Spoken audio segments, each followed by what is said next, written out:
In the silence between two heartbeats, the voice of the divine whispers. A question, a symbol, a name lost in the sand. Thoth. Have you ever wondered who guards the doorway between thought and matter, between shadow and light?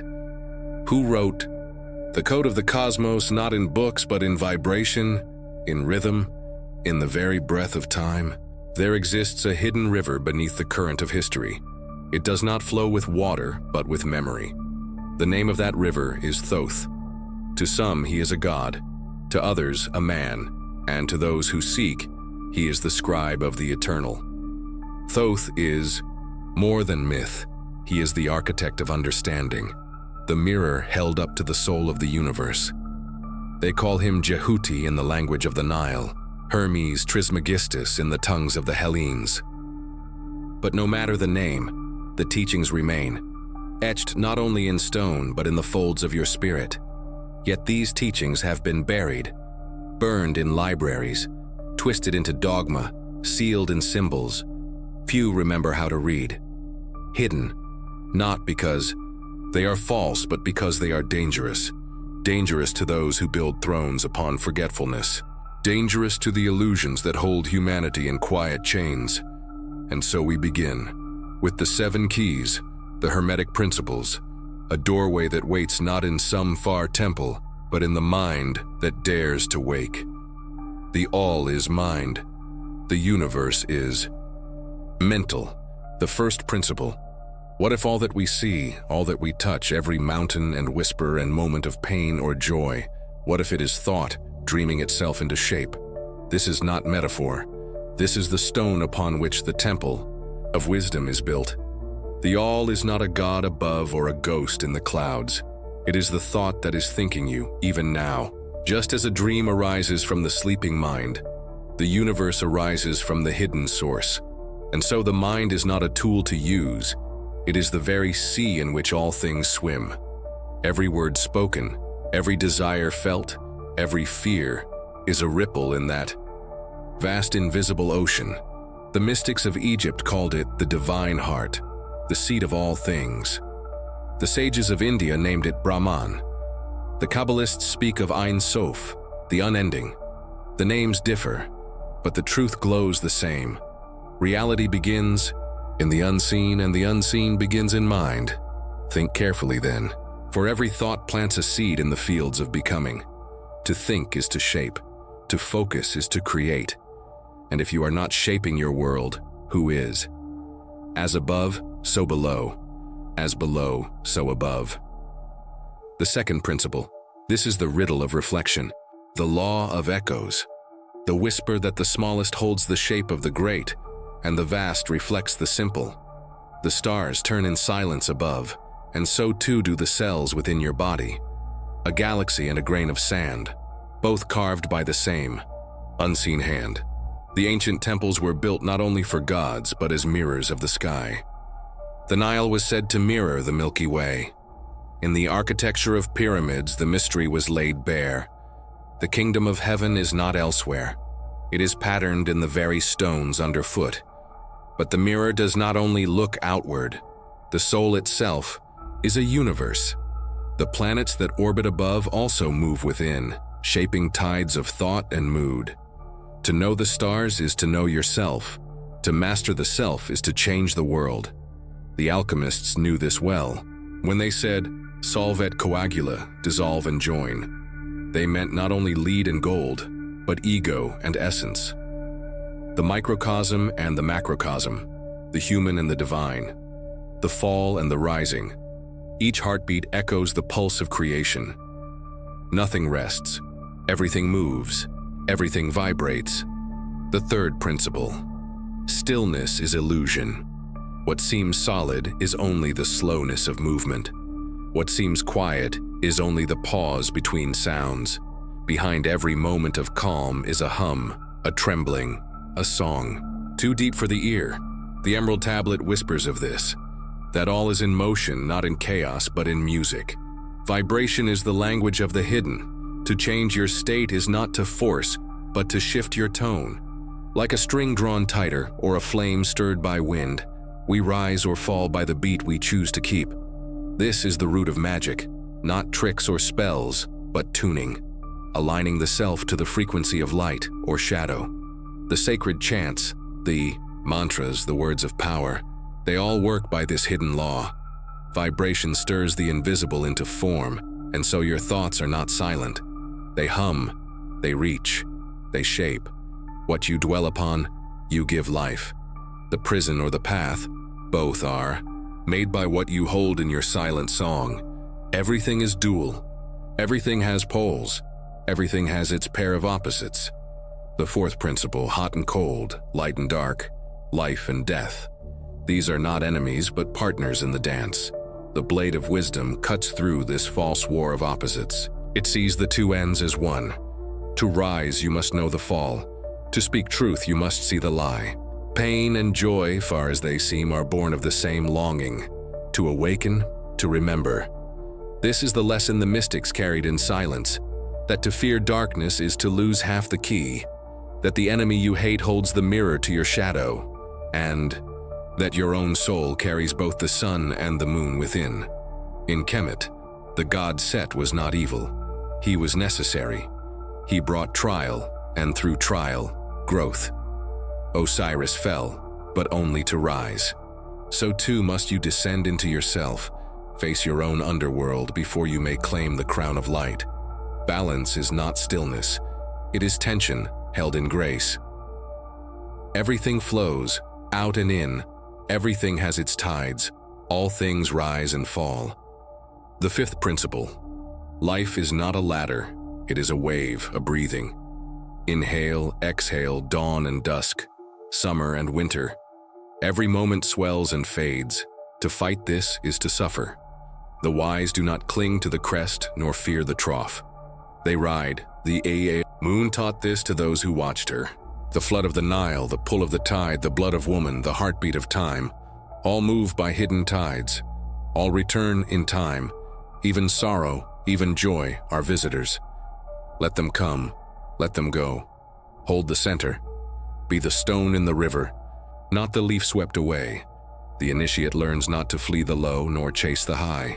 They wait, they watch, they rise again. There is no failure, only falling and rising again.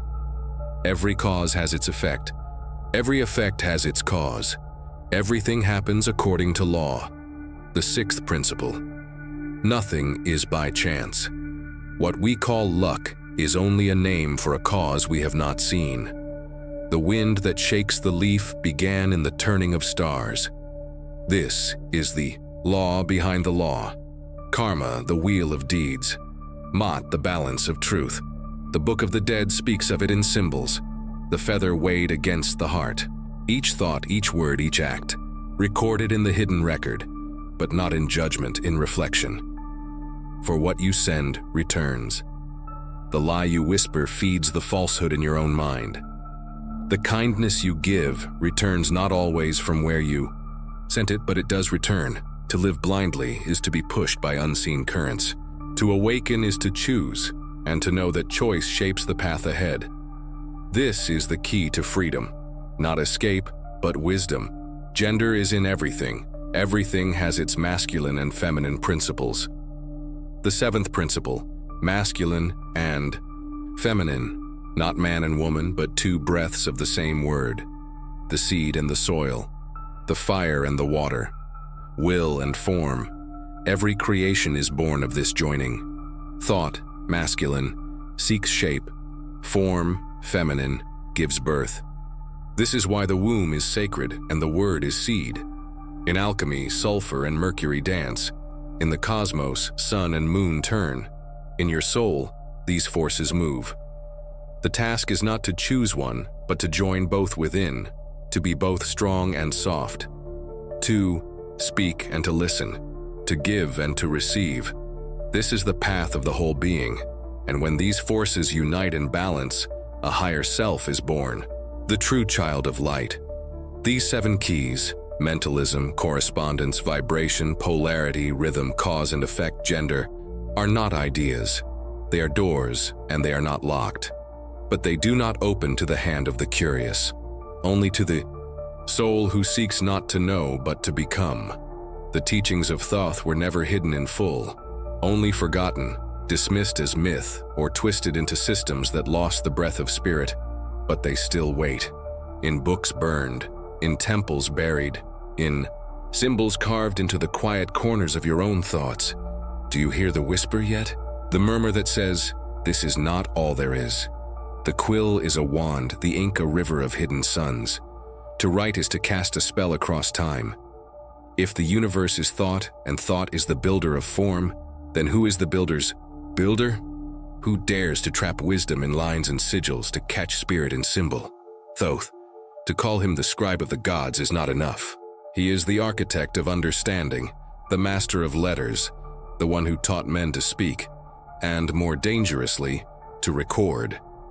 For writing, in the ancient tongue, was not invention, it was initiation. The first of his teachings on wisdom is not spoken aloud, but pressed into sacred silence. Writing is the sacred tool for preserving the eternal. It is not mere memory. It is the capture of thought in lasting form, the freezing of fire. The Egyptian word medu netjer, words of God, was never meant for gossip or trade. Words were spells, sigils of divine shaping. Each glyph was a living breath. And so, the true scribe was more than a writer. He was a vessel, a guardian, a listener to silence. The stylus was a bridge from the unseen to the seen. True wisdom comes from understanding both the self and the stars. Thoth taught that a man who knows the world but not his own shadow walks blind, and one who knows himself but not the laws of heaven walks alone. The seeker must know both. The turning of the planets and the turning of his own moods, the echoes of Sirius and the echo of his childhood fears. As the stars form constellations in the sky, so too does memory form the shape of the self. To know is not to gather facts. It is to remember that which the soul always knew but forgot when it fell into form. Knowledge must be earned through effort, dedication, and initiation. In the temples of old, nothing was given freely.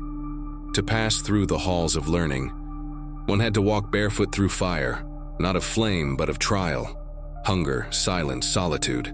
These were the tests. The papyrus scrolls of Thoth were kept behind veils and within vaults, not to withhold but to protect. For knowledge without wisdom is fire in the hands of children. To study is not enough. One must become. And so, the initiate stood in stillness for hours, fasted, listened to the wind, gazed into darkness, until the inner eye opened and symbols began to glow with meaning not from books but from within. The pursuit of knowledge is a lifelong journey. There is no end.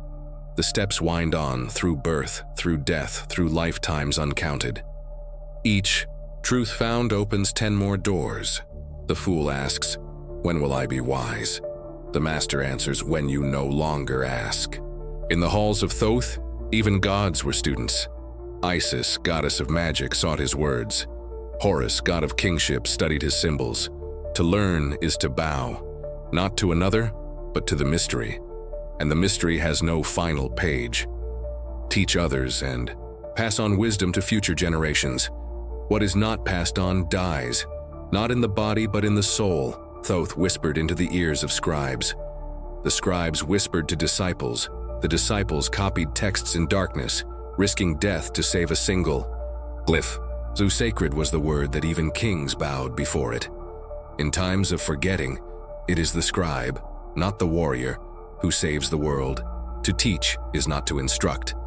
It is to open a gate in another soul, that they may walk through of their own will.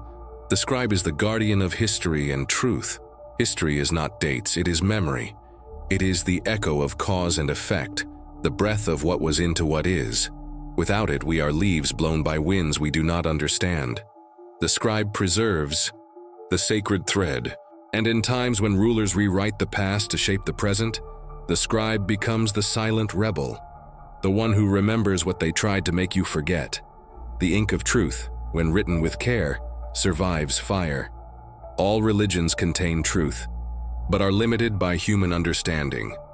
Here is a sharp truth. No path holds all light. Thoth did not bind himself to temples or dogma. He spoke to the heart that listens, to the seeker beneath the robe, the prayer, the ritual. He saw the symbols, behind the statues, the Vedas, the Torah, the Quran, the Gospels. All hold echoes of the ancient flame, but each is colored by time, by tongue, by the shadows of their scribes. To cling to one form is to grasp the shadow and miss the flame.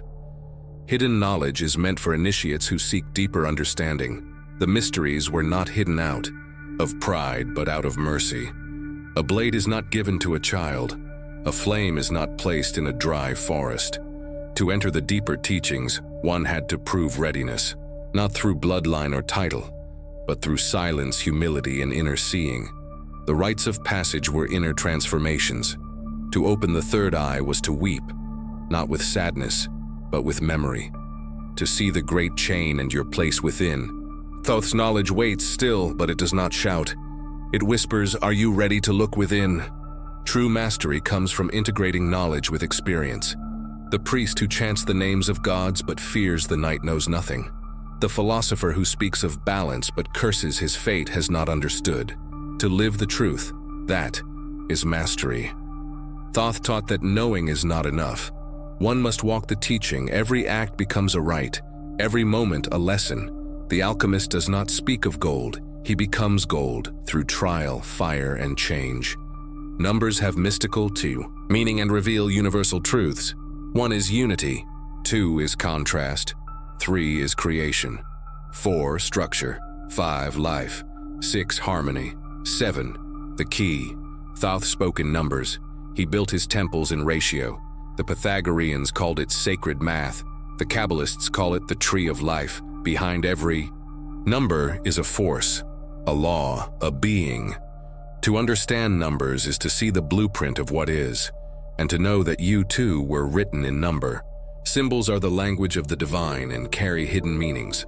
A serpent, a staff, an eye, a triangle. These are not art. They are locks. Each has a key. Each opens not a door of stone, but of mind. Thoth's emerald tablet is not understood by reading. It is seen in vision. Each line is a prism that bends light into new thought. To see the true symbol is to see the self reflected back. Observe nature to learn its laws. The lotus opens with the sun. The hawk flies with vision. The river bends but never breaks. Thoth said, "Study not books only. Watch the seed. Follow the ant. Listen to the wind in the reeds. Nature does not lie. It hides, but never lies. Her laws are written in the turning of the leaf, the swirl of the shell, the spiral of the galaxy. Those who listen will hear the same law that speaks in stars and in the silence of the soul. Silence is golden. Words must be chosen with care. To speak is to cast stone into still water. The ripple cannot be undone. The initiate learns early. Silence is not emptiness, it is presence. It is the waiting room of meaning. Thoth, the master of words, spoke little, for he knew that most words veil, not reveal. Learn to hold the tongue, and the inner voice becomes clearer. Language has power to shape the world. A name is not a label, it is a link. To name a thing is to call it forth, to fix it in form. This is why the gods gave names to stars, to storms, to souls. Spells are not superstition. They are speech with will behind it. Bless or curse, the tongue does both. The wise speak not idly, for they know the cost. The sacred word, the logos, is the creative force of the universe. In the beginning was the word. Long before that gospel, Thoth spoke of the creative breath, the utterance that divides, the void that sets light apart from dark, that makes the unformed take shape. This word is not spoken aloud. It is the pulse within the pulse, the name that names all things. To hear it is to remember. To speak it rightly is to awaken. The mind shapes reality. Thoughts are forces. The world is not made of stone. It is made of thought, held long enough, strong enough, shaped by belief. Fear grows monsters. Hope shapes paths. Desire sculpts fate. This is the hidden law behind all law. Change your thought, and the world tilts. For the outer world is the shadow of the inner. Humility is the root of all true wisdom. The higher one climbs, the lower one must bow. Thoth, though called a god, served truth. He wore no crown but the crescent moon. He taught that pride builds towers that collapse under their own weight. To kneel before mystery is not weakness, it is strength. The wise are not loud. They listen. Pride leads to downfall. Humility leads to light. The fallen angels of lore, the tyrants of story, all share one root: pride. The initiate must cut it out like a weed from the garden, for pride closes the door to learning, and learning is the path to life. Thoth whispers, "Walk quietly. Let your light shine, but do not blind others with it." The teachings of Thoth are not scrolls gathering dust. They are alive. They breathe. They wait in the silence of night, in the eyes of a stranger, in the questions you do not yet dare to ask. In your own mind lies the scribe's ink. In your own heart, the tablet waits. But now the wind changes. A different scent rises from the east, a fire not of word but of will. The ancient flame of alchemy calls. In the stillness of the midnight fire, when the world holds its breath, the veil thins, and the hand of the hidden moves the stars. What is magic? A trick of the beer eye? A tale for children? Or is it a memory, lost, buried beneath centuries of disbelief and dust? To Thoth, magic was never spectacle. It was the unseen law made visible, the breath of spirit made action. Magic was nature, awakened, law, remembered, spirit, moving in rhythm with truth. He did not wear the mask of illusionists. He wore the ibis, the moon, the scroll, for his magic was knowing, not of charms but of the soul. And his first teaching on this forgotten art is clear. Magic is the use of natural forces by will and knowing. There is no need for spells when thought itself is a wand. There is no need for potions when the voice, rightly used, can turn lead into gold, or soul into light. True magic bends no laws. It works with them. It listens first, then it shapes. Alchemy is both the outer and the inner work. They have mocked the old alchemists as fools, men chasing gold with boiling flasks and strange metals. But they forget. The outer gold was never the true goal. It was the symbol. To change lead to gold is child's play compared to the real work. To turn ignorance to wisdom, base desire to love, sleep to awakening. This is the great work. The furnace is not only of fire, it is of life. Every sorrow, every struggle, every heartbreak is heat. And through that heat the dross burns away. What remains is the stone, the hidden light. Thoth called it the work of two hands, the hand of matter and the hand of spirit. The hand that builds and the hand that blesses. Spiritual change begins with purification. Before gold there must be fire. Before flight there must be shedding. So too the initiate must pass through water and flame, not of element, but of self. To cleanse the body is to prepare the temple.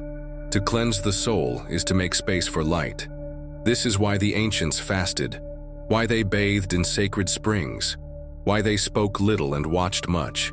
Not to earn favor from gods, but to clear away the noise so the divine voice could be heard. Purity is not moral, it is magnetic. Only the clear cup can reflect the stars. Rituals and rites join the two worlds, a circle drawn in sand, a whisper beneath the moon, a flame lit at dawn. These are not empty customs, they are maps. Rituals, when done in knowledge, do not please gods. They open doors. They align the human with the sacred rhythm. They shape space into temple, time into holy hour. The ringing of the bell, the tracing of the sigil, the chanting of sacred sound. Each act, when done with heart and will, is a thread linking this world to the one behind the veil. Thoth taught that when the body moves in rhythm, the soul listens. That form can awaken formlessness. Invocation calls down the divine. Evocation calls forth the hidden. To invoke is to rise, to reach, to open the heart to the greater, to say, I am ready. Come. This is the act of drawing light into the temple, of self, calling upon archangels, upon aspects of the divine, not as beggar but as mirror. For that which we call upon must already live within. To evoke is to command, but not with pride. It is to call forth what hides, spirits of place, shadows of mind, memories, energies. To say, I see you, come forth, but both acts must be done, in balance. For to call the divine and ignore the self is to live in illusion, and to call the self and forget the divine is to walk into shadow. The balance, again, is the key. Banishing clears. Consecration calls. Every place holds echo. Every object, memory, some hum with sorrow, some with love. To banish is to sweep clean, to say this space is mine. No shadow may linger unbidden. To consecrate is to bless. To name a thing sacred. To fill it with meaning. A cup becomes chalice. A flame becomes altar. Thoth's followers used both. They washed with sacred water. They traced glyphs with blades. They anointed the scribe's tools, the priest's robes, not because the objects had power, but because the intention did. Transmutation turns the ordinary to sacred. To change matter is small. To change meaning is the deeper work. A simple stone, when seen rightly, becomes a symbol of endurance. A candle becomes the sun. A mirror becomes the gate of self-seeing. Thoth taught, do not seek power in new tools. Awaken it in old ones. Your breath is a chant, your gaze a ray, your hand a wand. The world waits to be re-seen. Magic is not the addition of power, it is the removal of forgetfulness. The emerald tablet holds the great secret. That which is above is like that which is below. This one phrase, carved into green stone by hands, now vanished, holds all the laws. It is the summary of alchemy, of life, of balance. Thoth's emerald tablet does not explain. It reveals. Like a mirror, it does not speak, but shows. It says, all things come from one. All things return. The wind carries the fire and the earth becomes heaven. It is a riddle, a song, a map for those who do not need directions. The universe is alive with its own spirit. This is not poetry. It is the old truth. The stars think, the sun feels, the wind remembers. The Hermetics taught that the all, mind, presence, will, is not in the universe. It is the universe. Everything you see is its thought, frozen in form. And so the mountains are old teachers, the rivers old songs, the desert, a place where the voice is louder because nothing interrupts it. To speak to the world is not madness, it is memory. The human being is a mirror of the cosmos. Your body is earth and water, fire and breath. Your eyes reflect stars. Your blood moves in tides. You are not small, you are not weak. You are a temple with 7 gates, a tower with hidden chambers, a soul with maps of sky and underworld written in your bones. Thoth's greatest teaching was this: you contain all that is. Not in pride, but in trust. To awaken is not to become greater. It is to remember who you are. The body is the holy temple, not to be worshipped, to be honored. The temple must be clean, balanced, silent. The food you eat, the sleep you keep, the breath you take, all are offerings to the spirit that dwells within. The Hermetic path was not about fleeing the body. It was about sanctifying it, to live as though your every step is a prayer. This is true alchemy. Crystals are memory keepers and energy mirrors. The ancients held stones not for beauty, but for wisdom. Each crystal holds a note, a shape of thought. Quartz remembers. Obsidian cuts illusion. Lapis sings of stars. When held in right hand with right thought, they awaken echoes of lost things. Thoth's temples had walls of stone, not by chance but design. Each amplified, each taught, each guarded. Talismans and amulets are not superstition. They are tools, a scarab carved in gold, an ankh drawn on skin, a circle around the neck. These are not decorations. They are keys. Each symbol holds a power, not in the object, but in the meaning remembered when worn. When you wear a talisman with heart, It reminds you, protects you, aligns you. But without heart, they are clay. The power is not in the shape, it is in the soul. Metals carry spirit, gold for the sun, silver for the moon, iron for Mars, copper for Venus. Thoth's teachings connected each metal to the stars, to the body, to the soul. The staff of the priest was gold, to call down spirit. The shield of the warrior was iron, to bind strength. The alchemist used metal not only for form, but for meaning. To mix metals was to mix worlds. Even today, unknowingly, we wear rings of promise, coins of wealth, crowns of pride. The metals remember. Do you? The third eye sees beyond form. It is not in the forehead. It is in the center of knowing. To open, it is not to see ghosts. It is to see truth. To pierce the veil. To see the lie behind the smile. The pain behind the power. To see that you are not your face, your fear, your fate. The third eye opens when you stop looking outside. It opens when the silence within becomes louder than the noise without. These teachings are not for study alone. They are for living. 2. See the cup of tea as a rite. To wash your hands as if cleansing the soul. To speak not from ego, but from center. To live, not as a dreamer in the world, but as a shaper of it. This is the call of Thoth. This is the breath of magic. Not spells, but remembrance. But we have spoken long of the soul's tools. What of the soul's origin? Where do we come from? Who wrote the stars? The fire shifts. The shadow grows. Before the stars sang, before time turned, there was a silence so deep it held every sound, waiting, watching, listening. From that silence, light spilled forth, and with it the first memory of your soul. What is the origin of things? Not the first breath of your body, but the first sigh of being itself. Where did you begin? Not your name, not your face, but the spark beneath? Thoth, the master of hidden wisdom, gave no easy answer. He spoke not in explanations, but in symbols, in riddles meant to stir, not to settle. The path to understanding is not paved, it spirals. Time is a circle, not a line. In Thoth's teachings, there is no straight beginning. There is only cycle, pulse, return. Creation flows not from a point, but from a wave. What rises must fall. What falls must rise. The world is born and dies in rhythm. The stars blink open, then fade. Civilizations rise with hymns and fall in ashes, only to be born again elsewhere under a new sky. This is the great year, known to the initiates, ages of man that turn like gears in the heavens. And within each age, the same truths reappear, wearing different names cloaked in different myths. Yet always, always Thoth remains, watching, whispering, waiting for those who remember. The stars and planets shape not only the night, but the soul's path. To the unawakened eye, the stars are far, cold, distant, but to the initiate, they are mirrors, each star a gate, each planet a teacher. Thoth mapped the heavens not for vanity, but for guidance.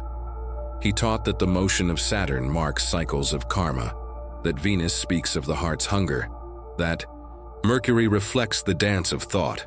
Astrology, long reduced to entertainment, was once sacred, a way to trace your own soul's orbit, to see where you had been, where you must go, not as fate, but as pattern. For your soul did not choose its time and place by accident. You came with intention. You were born under stars that whispered, "Your lessons, look up. The sky is not above you, it includes you." The four elements are not only of earth, they are within earth, air, fire, water, not only in soil, in wind, in flame, in sea, but in you. Your bones are earth, your breath, air, your desire, fire, your blood, water. The ancients knew. The body is a temple of elements, and these elements must be kept in harmony. Too much fire and rage burns, too much water and fear floods, too much air and thought spins, too much earth and the soul sleeps. Balance is the path. To awaken, you must whole. Thoth's rites began with the elements, each invoked, each honored. each invited to join, not as servants, but as sacred parts of a greater self. The tree of life spans worlds, roots in shadow, branches in light. The sacred tree is not myth, it is map. In Egypt, in Kabbalah, in the Norse sagas, the same truth. Piers. There are worlds upon worlds, and the soul travels through them like a bee among flowers. The tree shows the journey, from the root of matter, up through the trunk of emotion and thought, into the branches of spirit, and finally to the crown, the divine mind. Thoth guarded this path. He etched its steps in symbols, in numbers, in dreams. To climb it is not to escape life, it is to see life as it truly is. Light is truth. But darkness is not evil. This is a teaching few dare to hear. The light reveals, but it blinds. The darkness hides, but it preserves. In Thoth's temples, both were honored. The eye of Ra blazing with vision. The eye of Tahuti cool with knowing. Two eyes, two truths. Do not flee the dark. Within it, your soul gestates. Within it, your forgotten parts wait to be named.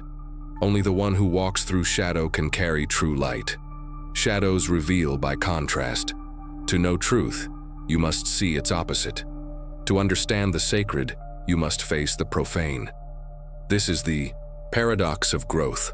Thoth taught, the shadow is not your enemy, it is your teacher. The failures, the fears, the wounds, they are not curses, they are mirrors. Each one invites you to deeper seeing. The sun casts shadow not to frighten, but to define. The moon is the mirror of the soul. Cold, changing, reflecting, not shining her own light, but bending the light of the sun. She is the subconscious, the keeper of dreams, the guardian of mystery. Thoth, moon-headed god, understood this well. His wisdom was not of fire, but of silver, quiet, patient, deep. To know yourself, you must watch the moon. Her phases are your moods. Her pull is your longing. She does not shout. She reflects. The inner eye opens beneath her gaze. The stars guide both the body and the soul. Before maps, there were constellations. Before books, there were stories traced in fire across the sky. Thoth's temples aligned with Sirius, with Orion, with the rising sun on sacred days. Not by chance, but by law. Each alignment was a prayer, a call, a bridge. The star Sirius, sacred to Isis, was seen as the gate through which souls entered and exited this world. The stars are not only out there, they live in your blood. They call you not to look up, but in. The earth is sacred, alive, conscious, not a ball of matter, a being. Her breath is the wind. Her blood, the rivers, her bones, the mountains, her dreams. They live in the hearts of those who remember. Thoth taught respect, reverence, not for fear, but for belonging. To harm the earth is to wound yourself. The temple wall spoke of this. Images of gods with plant limbs, animal heads. Not to deify animals, but to show that divinity includes them. We are not separate. We are expressions. Opposites define and support each other, good and evil. Day and night, birth and death. The Hermetic law of polarity speaks here. All things contain their opposite. And through that tension, meaning is born. Thoth did not teach good as conquest over evil. He taught balance, integration. The sun must set, the child must age, the wound must come so that healing may have meaning. You are not only light, you are shadow longing to be held. Change is the only constant. Nothing stays. No joy, no sorrow. No state of mind, no star. To cling is to suffer. To resist is to burn. Thoth's scrolls said, flow like the river, or be broken like the stone. This is the law of rhythm, of tides. To know this is to ride the wave, not be drowned by it. Even death is change. Rhythm governs the worlds. Planets orbit. Blood flows. Thoughts cycle. Even your habits, your dreams, your pains, they rise and fall. This is not punishment. It is design. It is breath. Learn your rhythm and you learn how to act, how to rest, how to grow. Dance to your own music and the stars will keep time. Cause and effect is the law behind all. No act is lost, no word unheard, no thought unused. You are not a leaf in the wind, you are the wind. The stars may pull, but you decide. You cast the stone, and the ripple returns. There is no fate but what you shape. Thoth taught, to be conscious is to choose, to be divine is to create with purpose. Sacred geometry is the signature of the divine. The flower, the shell, the galaxy, all spiral eyes by the same law. The pyramid is not only a tomb, it is a symbol, a diagram of spiritual ascent. Each stone, a prayer in form. Each angle, a whisper of eternity. Thoth inscribed the law of form into stone, not for beauty, but for awakening. To see the same shapes in a snowflake and a nebula is to glimpse the one. This is why the teachings matter. Not to explain stars or stones, but to remind you. You are not a mistake, not a number, not a fleeting breath. You are a mirror of the cosmos, a bearer of old light, a page in the book of life that has not yet been turned. You are part of the memory they tried to erase. And now, dear seeker, before the next veil lifts, pause. If the heart stirs, if the breath deepens, if the soul remembers, then let the quiet fire within grow. Speak not yet, but feel this. If you are the key and these teachings the lock, what then is the door? You have died before, not once, but many times. Yet each death was not an end, but a door, and through each door, your soul carried a single flame, flickering, ancient, untouched by time. Where do you go when your eyes close for the final time? Not your body, but you. The whisper behind your name, the silent knower, the watcher who never ages. This is not a question of faith, but of memory. Thoth, the keeper of the sacred scrolls, taught what most forgot. The soul is immortal, and life is but one page in a long book. A page you are now living, a chapter among many. A story whose beginning lies beyond time's first breath. To the priests of Kemet, death was not feared. It was studied, prepared for, honored. For death was not the opposite of life. It was its twin, veiled in mystery. Death is not the end, but a change in state. The body withers, the breath departs. But the essence, the ka, the life force moves on. It slips the skin like a cloak and enters another world. A world more real, not less. The Book of the Dead called it the Field of Reeds. The Greeks called it the underworld. The Hindus, the Astral. The mystics of every land whispered it in riddles, that the soul does not die. It passes through, like a wave folding back into the sea. And as it goes, it carries with it memory, not of faces and names, but of deeds, thoughts, intentions, the weight of a life lived. That weight is not judged in punishment, but measured in truth. The heart is the seat of truth. In Thoth's chambers of judgment, the heart is weighed, not against sin, but against Mat, the feather of truth.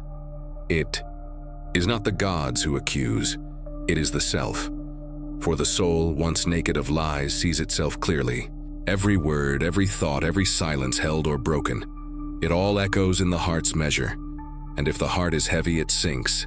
If it is light, it rises. This is not myth, this is symbol.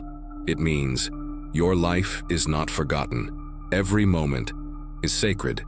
Every choice echoes beyond the grave. Living a virtuous life leads to a smooth crossing. Virtue is not morality forced by fear. It is balance. It is harmony with the divine pattern.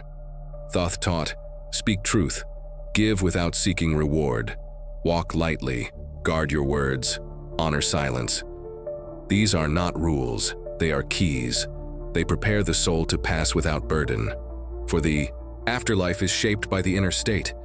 If the mind is clouded, the soul wanders. If the mind is clear, the soul moves like a star across the night. The Ka and Ba, two halves of the soul. In Egypt, the soul was not one. It was many-layered. The Ka, your vital essence, the breath that animates. It stays near the body, hovers, remembers. The Ba, Your soul in flight, your personality in spirit. It takes wing, travels, dreams, returns. Together, they form a bridge between the seen and unseen. Without both, the soul is incomplete. Without care, the soul forgets itself. Thoth taught how to strengthen both. Through rites, through truth, through remembering, enlightenment is the final aim of the soul's long path. Not bliss, not escape, but awakening. The wheel of life turns, birth, death, birth again, until the soul remembers, until the illusion breaks and the self sees itself not as separate, but as part of the all. This is the great work, to become whole, to return not as dust, but as light, conscious of itself. The masters return not for glory, but to teach, to hold the flame for others still asleep. This is the path of the thrice great, of Thoth. Self-knowledge is the doorway to the universe. To know yourself is not to stare at the mirror, but to see beyond it. Why do you fear? Why do you desire? What hidden thread weaves your days? These questions are sacred. They burn the veil. Thoth wrote, "He who knows himself knows the gods, not in pride but in realization. The outer is a shadow of the inner. The stars above reflect the stars within. To know the self is to hold the blueprint of the cosmos. Dreams carry guidance from higher planes. The soul does not sleep, it wanders. In dreams, the Ba flies. It visits past places. It meets the dead. It hears whispers from the divine. And sometimes, just sometimes, it brings back a thread of that higher music. Do not dismiss your dreams. Record them, study them. They speak in symbol, in image, in echo. Thoth, Lord of Dreams, taught the priests to dream with purpose, to ask, to listen, to return with answers no waking mind could find.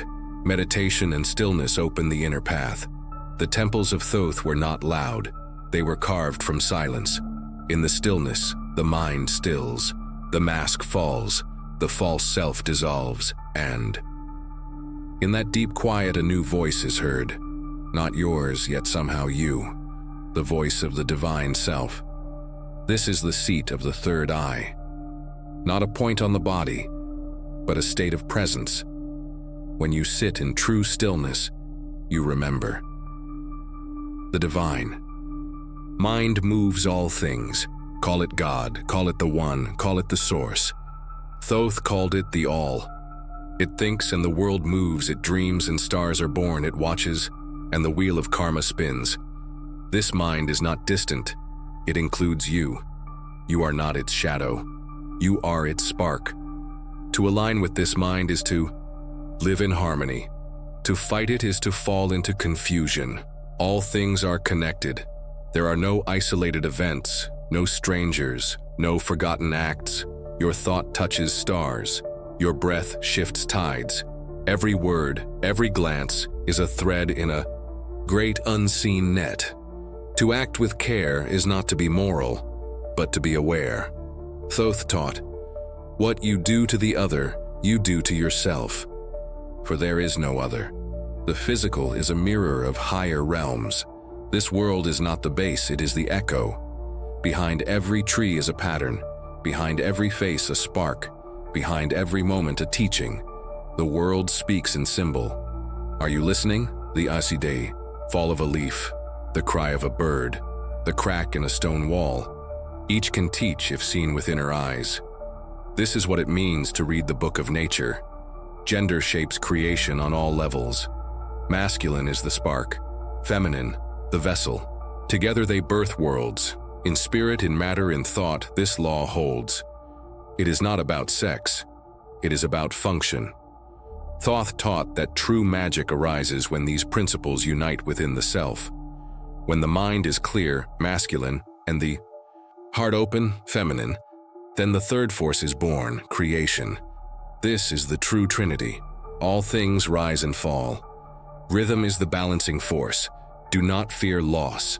Do not grasp gain. What comes will go. What goes will return. This is not cruelty. It is correction. The soul learns not through comfort, but through motion, through swing, through rise and fall. Like the tide, like the breath, like the seasons, let go and be carried. Chance is the face of law not yet seen. Nothing is random, only unseen. The leaf does not fall by chance. It falls in time, in place, in rhythm. So too your sorrows, your meetings, your delays and discoveries. Each is woven into a pattern far older than your memory. To know this is to rest, to cease fighting, to walk in trust. Thoth whispered, "What you call fate is the echo of your forgotten choices." These teachings are not for belief. They are for awakening. You are not only body, not only name. You are the soul that has walked stars and shadows. You are the student and the teacher, the question and the flame. Your death is not an end. Your birth, not the beginning. You are the circle. And now the circle leads us forward, not to the skies above, but to the heart within. The sacred flame that burns as virtue. The measure of the soul's weight is not in knowledge, but in love, in truth, in balance. Between the scales of truth and the breath of the soul lies a feather. Light, sacred, weightless, yet it holds the measure of eternity. There are forces in this world that do not roar, do not strike, do not dazzle. They move silently, they endure, and in their stillness, they shape all things. These are the virtues. Thoth, keeper of wisdom, knew this well. He did not raise armies nor build empires. He wrote, he watched, he remembered. And in his remembering, he taught a path not of glory, but of balance. Virtue, he whispered, is not an act, it is a way of being. Balance is the law that governs all. To walk the path of light is not to flee the dark, but to hold both in equal hand. The sun rises because the night makes way. The heart beats because it pauses between each throb. Too much fire burns, too much water drowns. Harmony is the mark of the initiate. In the temples of Thoth, the scales of Maat were more than a symbol. They were the essence of the path. Every thought weighed, every deed measured, not to condemn but to restore. Balance is not passive, it is living truth. Compassion unites all beings. It is not weakness to weep for another. It is not foolishness to give what you may never receive. Compassion is the bridge between self and other. It dissolves the illusion of separation. It remembers the truth that what harms one harms all. Thoth wrote, "Speak with the voice of one who knows pain. Listen with the heart of one who remembers joy. Compassion is the key that opens even locked hearts. Forgiveness is the fire that frees the soul. To carry anger is to drink poison and hope it burns another." Thoth taught that every grudge is a chain, not on your enemy, but on you. Forgiveness is not forgetting. It is seeing clearly, then choosing to no longer bind your soul to pain. When you forgive, the burden lifts, the path clears. The soul breathes. Love is the greatest power in the universe. Not romantic love nor fleeting desire, but the force that births stars, the magnet that draws souls together, the silent current beneath all things. Thoth called it the fire that does not consume. It is the thread woven through all planes. It shapes without force, leads without fear. To walk in love is to walk in tune with the one, and to love truly is to recognize the divine in the other. Truth is the sacred breath of the soul.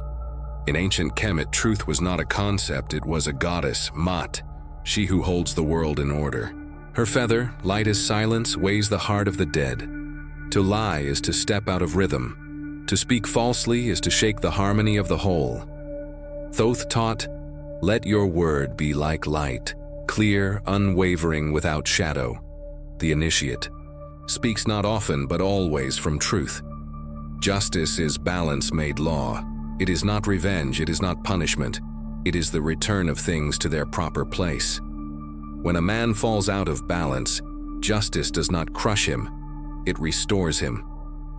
It returns him to his center.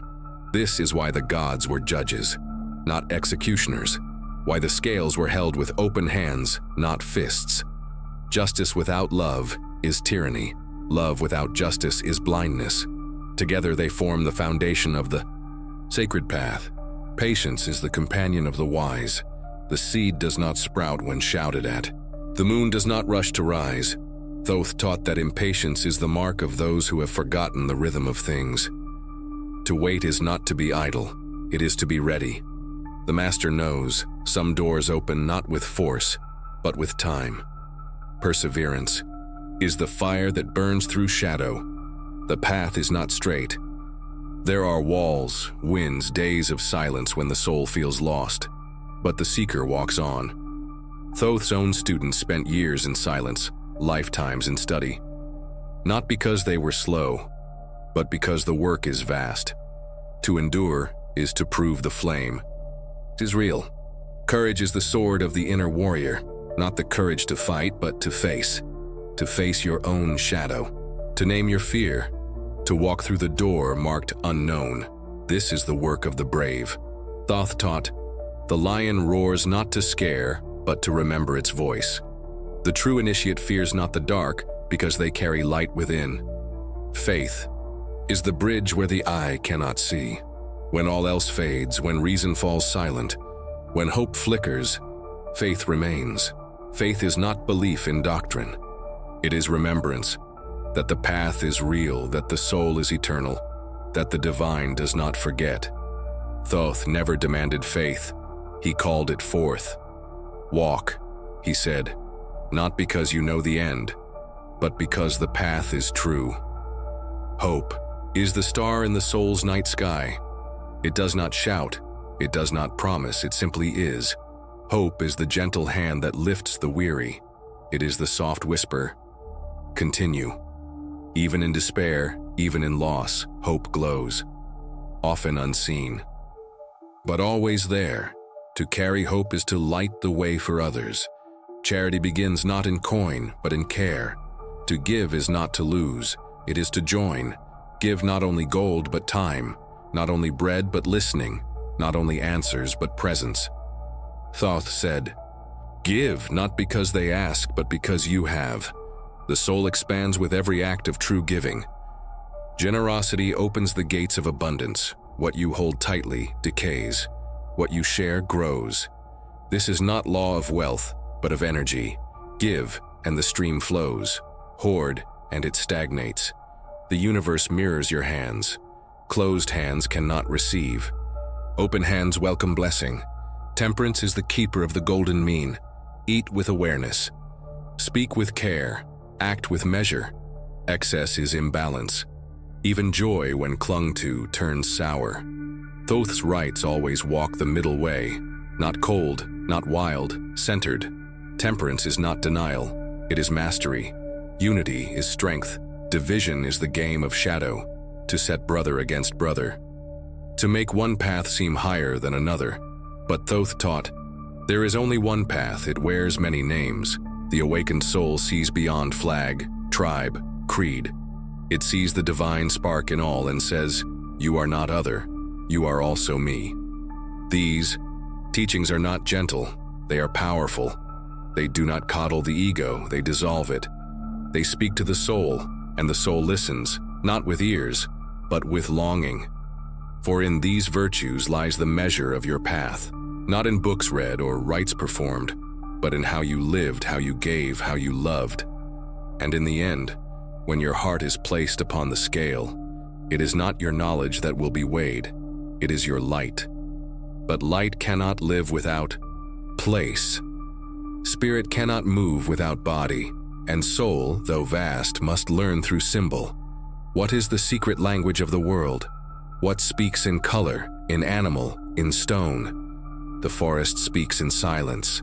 The stone dreams in stillness. And the wind, if listened to, tells stories older than man. We were never meant to forget, not the taste of the wind, not the glow in a wolf's eyes, not the rhythm of rain on skin. Before there were scrolls, there were roots. Before there were words, there were signs. Thoth, the master of memory, did not only write upon papyrus or temple wall, he wrote upon the world, upon wings and rivers, feathers and fire, antlers and thunder. Nature is the first book of wisdom, and to forget it is to forget yourself. Animals are not lesser. They are guides cloaked in fur and feather. Each creature is a symbol, a lesson, a guardian. The falcon does not fly without reason. The lion does not roar without message. In Egypt, Thoth was often shown with the head of the ibis, a bird that walks between land, sky, and water. It was no accident. The cat was not just a pet, it was a guardian of otherworldly doors. The serpent was not just feared, it was sacred, the symbol of rebirth, of hidden fire, of the kundalini force coiled at the base of the spine. The ancients watched the beasts not for food or fear, but for truth.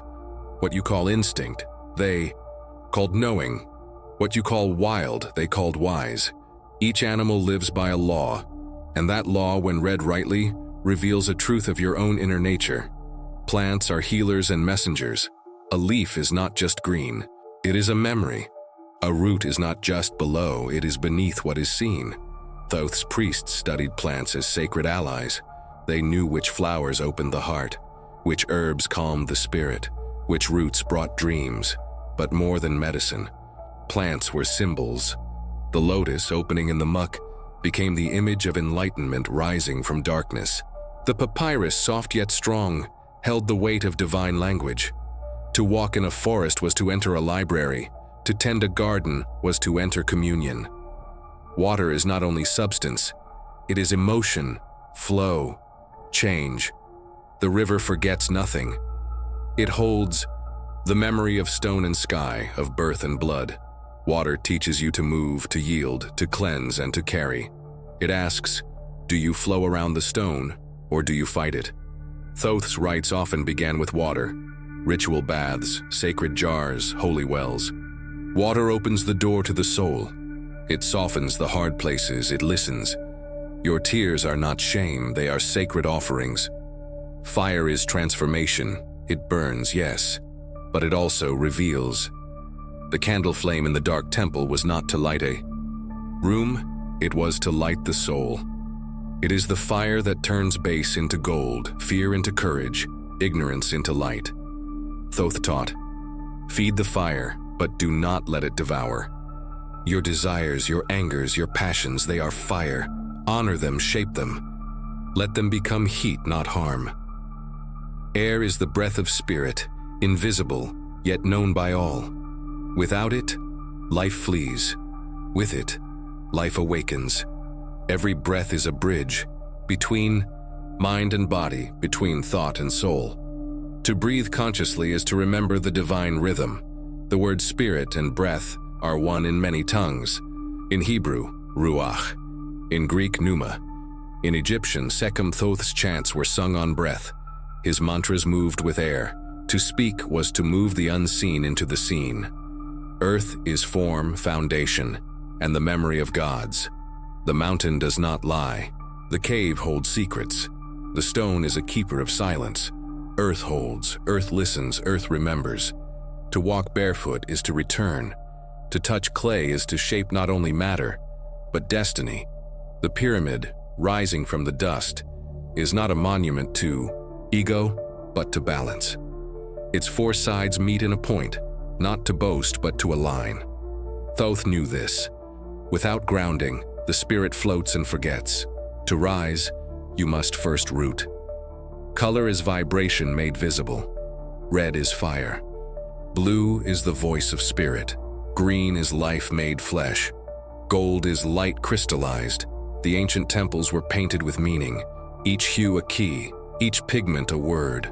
Colors do not merely please, they speak, and those with eyes that have remembered can read them. What color are your dreams? The labyrinth is the soul's path, not a trap, but a teaching. Every twist, every wall, every dead end, necessary. Thoth's halls were built with sacred geometry, spiral chambers, winding corridors, not to confuse, but to awaken. The initiate would walk in darkness, guided by silence. Each turn a mirror, each step a shedding. You are not lost, you are being led deeper. Music and sound are bridges to the divine, a string plucked, a drum beat in the night, a chant carried on wind. Sound is not entertainment, it is energy. Thoth's tongue created, his voice shaped. The sacred chants were formulas, each syllable a spark, the word made flesh. The tone made form. Even now, the right song can stir memories you thought forgotten. Life is interconnected, seen and unseen. To cut the tree is to touch the stars. To harm the beast is to dull your own light. Thoth's teachings do not ask for guilt, but remembrance. That you are part of a great web, a song sung in many voices. To respect life is to walk in power. Purification is the beginning of all rites. Before the temple is entered, the self must be washed, not only in water, but in thought, in word, in silence. To cleanse is to empty, and only the empty cup can be filled with light. Burn incense, bathe in moonlight, fast, weep, breathe. These are not superstition, they are return. Rituals make the unseen real, the drawing of a circle, the lighting of flame, the uttering of a name. These acts are more than habits, they are reminders. The sacred does not need ritual. You do. To bow is not to lessen yourself, but to remember what is greater. To chant is not to speak, but to align. To kneel is not to submit, but to rise within. The initiate is not one who knows, but one who seeks to know. To begin the path is to say, I do not know, but I am willing to remember. The true initiate is marked not by robes or rites, but by readiness, to suffer wisely, to listen deeply, to ask without pride. Thoth opened no door to those who demanded, only to those who humbled themselves before the mystery. All things rise and fall. This too is law. What blooms must wither, what shines must fade, but not in despair, in rhythm. The tree lets go of leaves, not in loss, but in trust. You too must let go. Again and again, not because it is taken, but because you are ready. Knowledge must serve, not rule. The teachings of Thoth are not prizes to hoard, but seeds to plant. He warned, to know and not to share is to bury the light. But share, not in pride. Share in silence, in presence, in the living of the truth. The world does not need more talk, it needs walkers of the path. These symbols, these signs, these sacred echoes, they were never lost. Only forgotten, buried not in sand, but in habit, in blindness, in the noise of a world that fears silence. Yet now they stir again. The feather falls, the drum beats, the eye opens. But what of the deeper gate? What of the magician, the alchemist of the self? Beyond symbols lies power, not to control, but to change. A shadow becomes gold, not by fleeing the dark, but by passing through it with fire. This is the first law of true alchemy. Nothing is wasted, not even your wounds. In the hidden chambers of Thoth's temple, past the statues and scrolls deeper than spoken word, lies the path of the true alchemist. Not the changer of metals, but the transformer of self. This path is veiled in symbol, protected by paradox and guarded by silence. It is not walked with feet, but with will. It is not entered by rank, but by readiness. The work begins not in the world, but within. The great work is the soul's transmutation. To change lead into gold is to turn unconscious into conscious, to turn pain into wisdom, to turn fear into light. Lead is heavy. It is the weight of your past, your patterns, your shadow. Gold is radiant. It is the purified self, stripped of illusion, awakened to its divine pattern. Thoth's teachings show that the fire needed for this change is not external. It is already within you. The ego must melt. The mask must crack. The false must fall. Only then can what is real emerge. The process begins with calcination, the burning away. This is the first step of inner alchemy. Fire, not of rage, but of clarity. The burning of illusion, pride, pretense. Life itself provides the flame, trials, loss, humiliation, failure. Thoth taught that fire is a gift. It removes what no longer serves. It shows you the bones of your being. You cannot carry the old self into the new world. Let it burn. Next comes dissolution, breaking the hardened self into flow. Water follows fire. After the structure cracks, emotion floods. Grief, longing, truth. This is the weeping stage, the part where your soul learns to feel, not control. In alchemy, the solid is dissolved. The fixed becomes fluid. In life, this means surrender, letting go of old names, old defenses. Floating in the unknown, it is painful.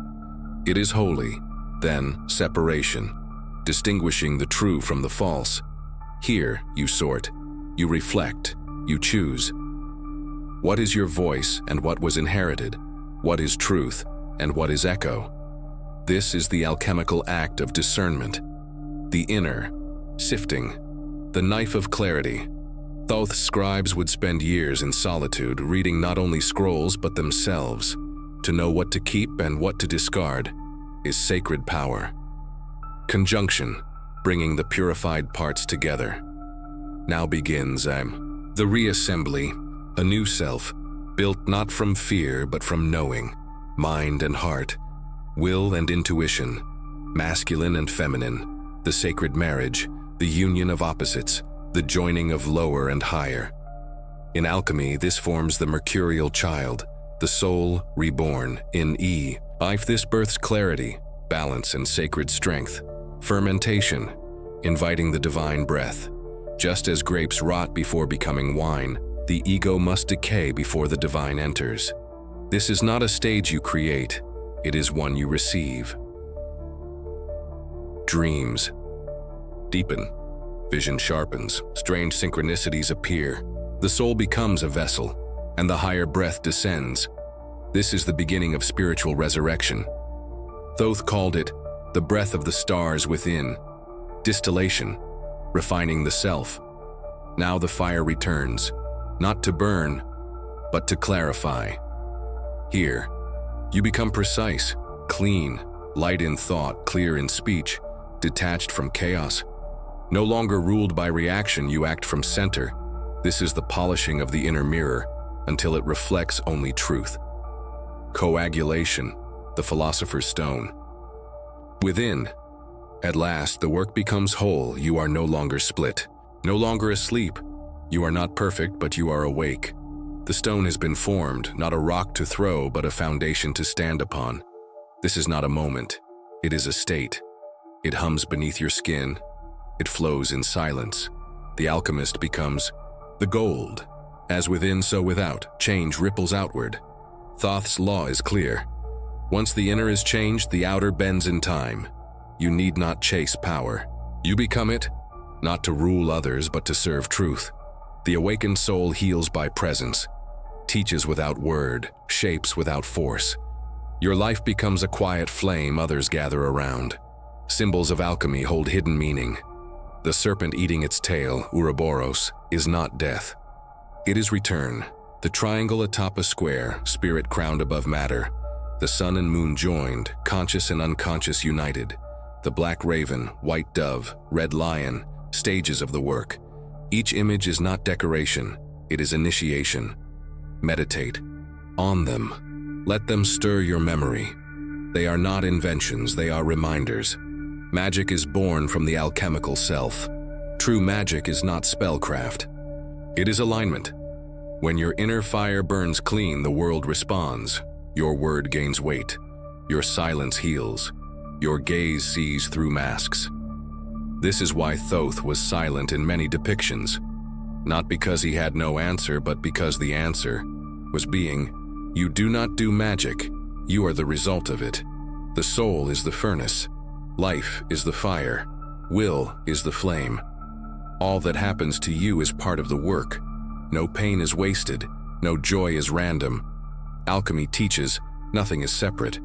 Every heartbreak, every miracle, every quiet afternoon, they all serve your shaping. You are not a victim of fate. You are the one who awakens. Thoth taught, the gold you seek is already in you. The fire is the remembering. Alchemy is a sacred return to center, to balance. To the place before forgetting. This is not becoming someone new. It is becoming what you always were, but were taught to doubt. The stone is not found in caves. It is formed in hearts. Not every soul finds it.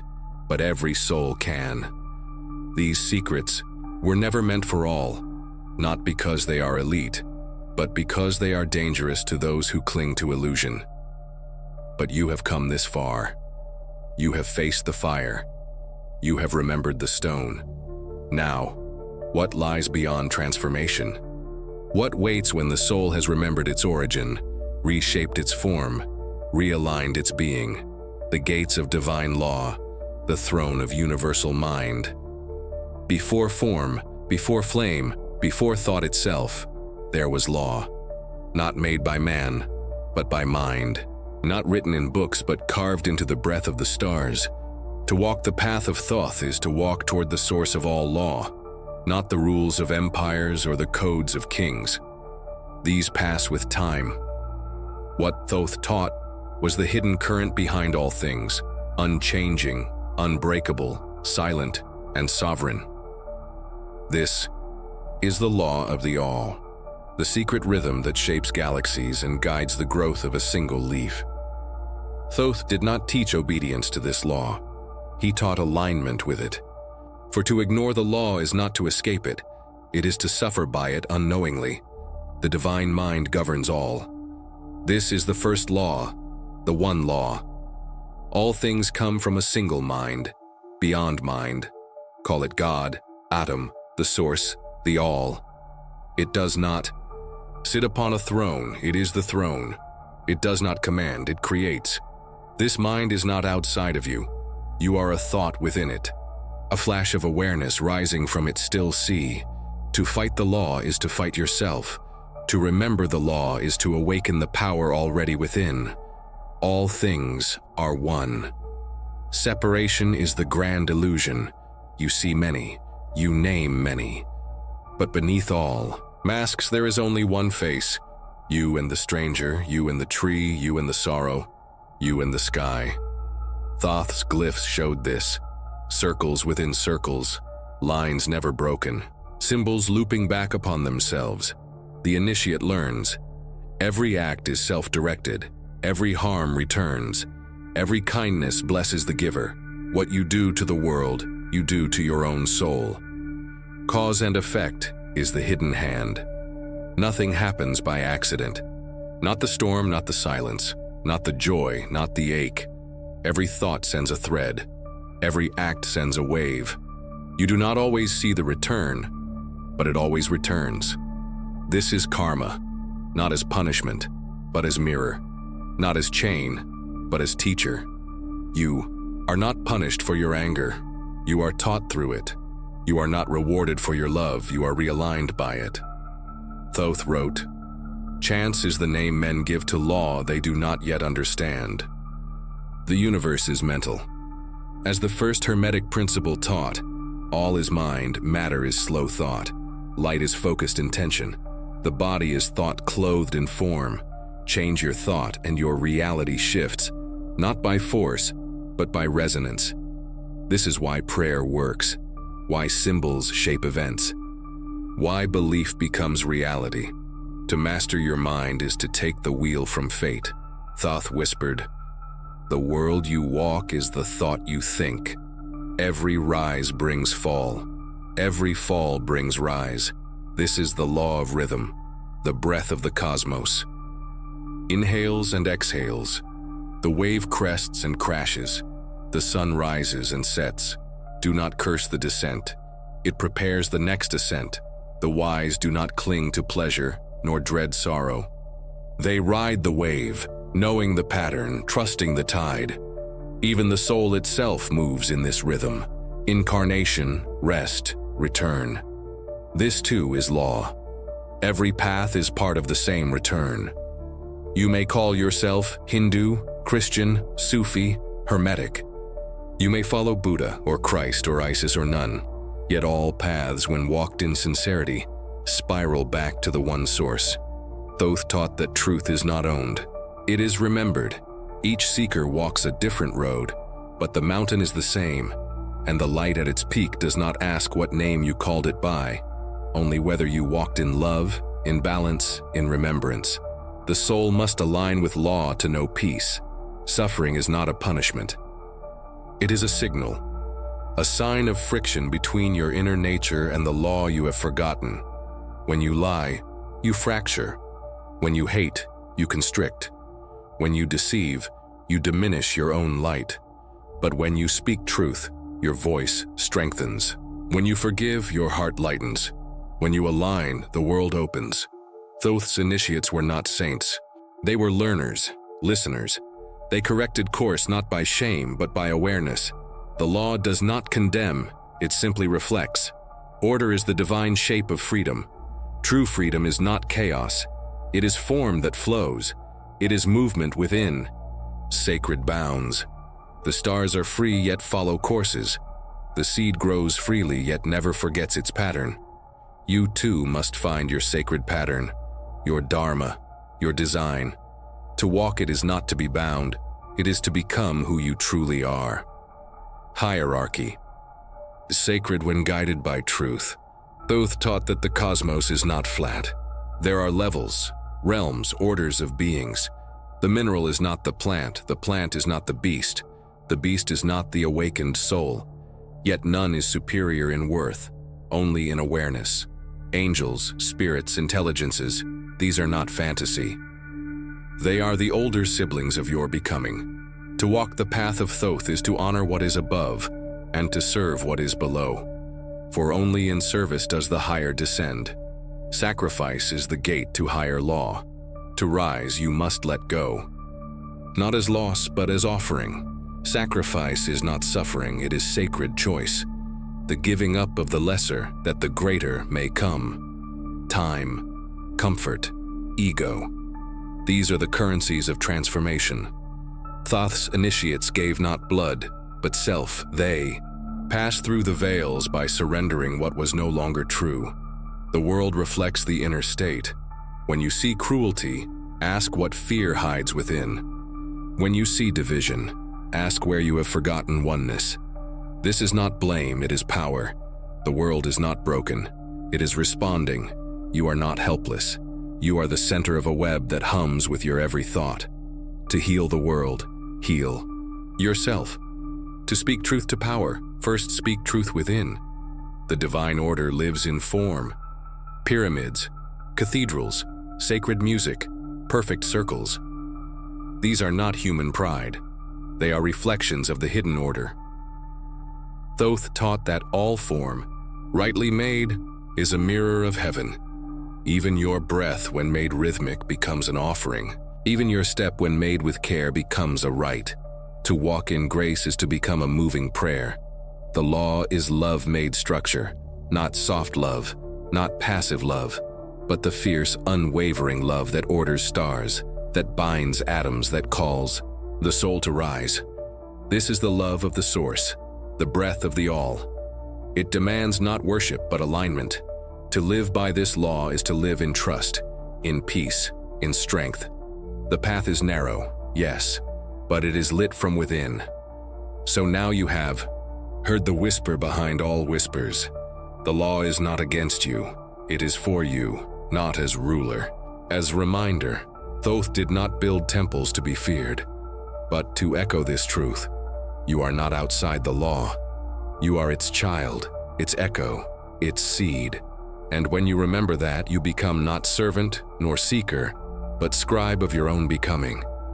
But the one step remains, for knowledge is not the end, it is the beginning. What is the final mystery Thoth left behind? What is the last gate, hidden in the most forgotten place? There is a mirror no man can escape. It does not show the face, but the flame behind the face.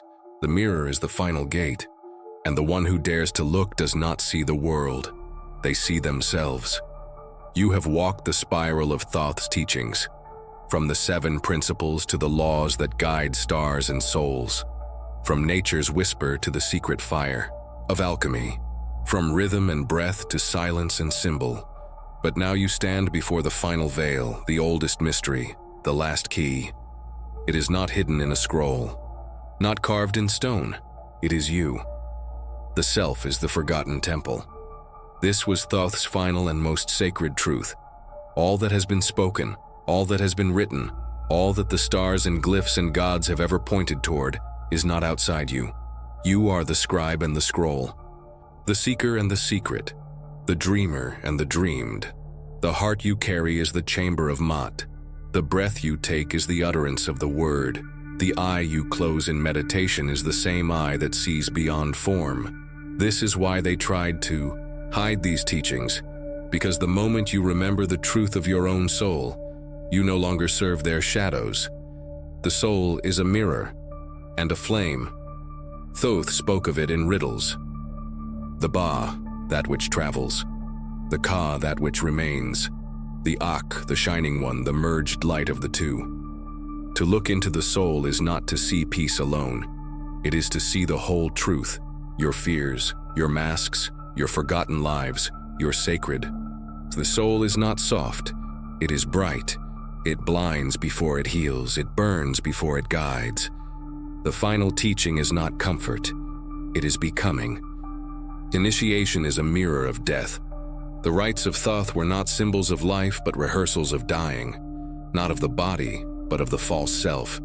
The initiate would lie in darkness, in silence, in stone chambers beneath the earth.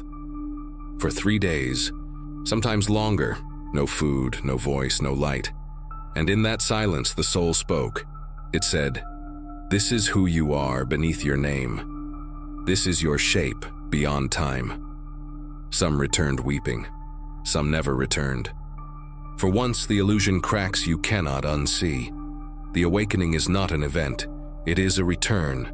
Return to center. Return to stillness.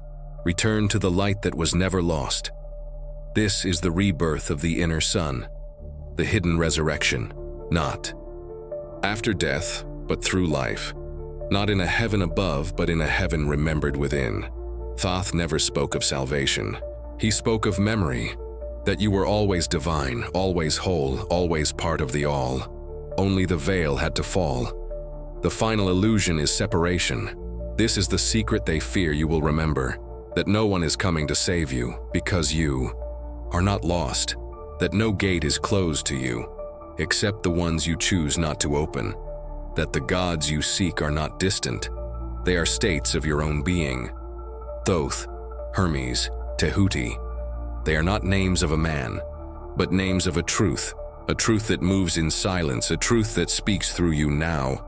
So what remains? You have been given the keys. You have been shown the gates. You have walked the fire. And now, you must choose, not to believe, but to remember, not to worship, but to embody.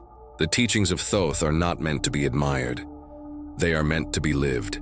You live them when you speak with care, when you think with clarity, when you give without need, when you walk in rhythm with the unseen. Do not wait for the world to change. You are the axis. Do not wait for signs. You are the message. Do not seek another master. You are being called to mastery. When you look into the mirror, ask, who sees? When you hear the silence, ask, who listens? When you dream, ask, what is remembering me? These are not riddles. They are invocations, whispered by Thoth, etched in your soul. And so, dear traveler, the final line is yours to speak. The teaching is done. The door is open. The light is waiting. If this fire stirred something ancient in you, if you heard a whisper not from me but from your own soul, then remain close. This circle of seekers is not of followers, but of flames. Return to this place when the world grows loud. There will be more. For those who remember, the work never ends.